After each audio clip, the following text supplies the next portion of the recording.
Hello bachcho, let's see this question, and here this question says, why had the Indian government put barriers to foreign trade and foreign investment after independence? Analyze the reason.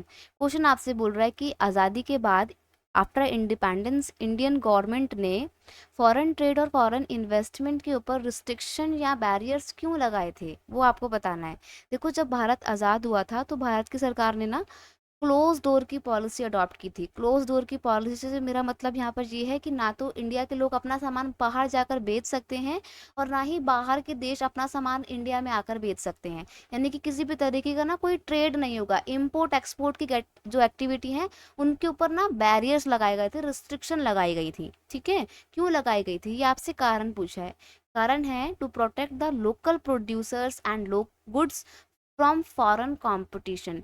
देखो, अगर उस time पे after independence ही अगर हम close door की policy ना adopt करते और फॉरेन गुड्स को, फॉरेन ट्रेड को और फॉरेन इन्वेस्टमेंट को एक्सेप्ट करते, अलाउ करते, तो पता है क्या होता। जो इंडिया के ही प्रोड्यूसर है ना, जो अभी धीरे धीरे डेवलप कर रहे थे, बिल्कुल स्टार्टिंग इनिशियल फेज में थे, वो कभी डेवलप ही नहीं हो पाते। क्योंकि कभी भी कोई इंडिया का सामान फिर खरीदता ही नहीं, क्योंकि इंडिया का सामान स्टार्टिंग में बहुत अच्छी क्वालिटी का था नहीं, हम लोग इतने ज़्यादा वेल डेवलप नहीं थे। तो ऐसे में तो हम सामान उस देश का खरीदेंगे ना जहाँ पर बड़ी बड़ी इंडस्ट्रीज से बनकर सामान आ रहा है, सस्ता भी और अच्छी क्वालिटी का भी है। अगर मैं आपको बोलूँ 80 रुपए का सामान ले लो खराब क्वालिटी का, और मैं बोलूँ 50 रुपए का सामान ले लो अच्छी क्वालिटी का, तो तुम कौन सा लोगे? ऑब्वियस सी बात है ना, 50 वाला लोगे। तो ऐसे में गवर्नमेंट को पता था कि अगर हमने अभी क्लोज डोर की पॉलिसी नहीं अपनाई और कंपटीशन स्टार्टिंग में ही स्टार्ट कर दिया, तो ऐसे में इंडिया के प्रोड्यूसर कभी ग्रो नहीं कर पाएंगे।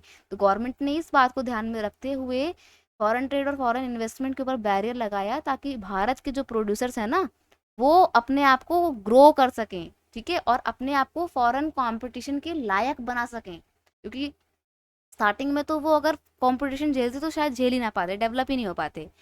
Industries needed production so that they could grow and develop in order to be ready to compete with developed country later on। इसलिए भी क्लोज डोर की पॉलिसी को अपनाया गया, ताकि धीरे धीरे प्रोड्यूसर अपने आप को डेवलप कर सकें और इस हद तक डेवलप कर सकें कि आगे जाके इन फ्यूचर वो कंपेयर कर सकें, कॉम्पिटिट कर सकें इंटरनेशनल मार्केट में आगे जाके। इसीलिए स्टार्टिंग में इनिशियल फेज में प्रोटेक्शन प्रोवाइड करना बहुत ज़रूरी था, और यही कारण है कि भारत की सरकार ने एक अच्छा डिसीजन लेते हुए फॉरेन ट्रेड और फॉरेन इन्वेस्टमेंट पर आफ्टर इंडिपेंडेंस बैरियर्स और रिस्ट्रिक्शन इम्पोज की थी। I hope you understood it well. Best of luck.